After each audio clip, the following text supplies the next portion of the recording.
அந்த தாக்கலையே பாவண்டா உங்ககிட்ட மாட்டிக்கிட்டு அவஸ்தைப்படுது. ஏண்டா சும்மா இருக்க முடியாதாடா? அந்த தவக்களை உயிரோடு தான் இருக்குன்னு உனக்கும் தெரியும், எனக்கும் தெரியும். அதுதான் ஆக்ட் பண்ணுதுன்னா அதை எங்கே என்கிட்ட தூக்கிட்டு வர, அந்த தவக்கலையை தூக்கிட்டு வந்துட்டு ஏதோ பெருசாக சாதித்த மாதிரி அதை தூக்கிட்டு வந்து என்கிட்ட காமிக்கிற.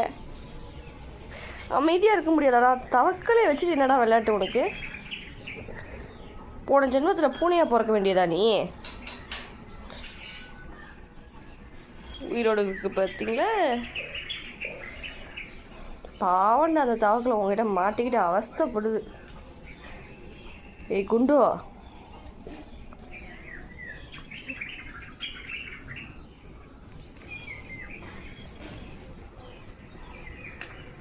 தவக்கலையே என்கிட்ட கொண்டு வராதுன்னு சொன்னேன். உங்ககிட்ட சொன்னால் எங்கே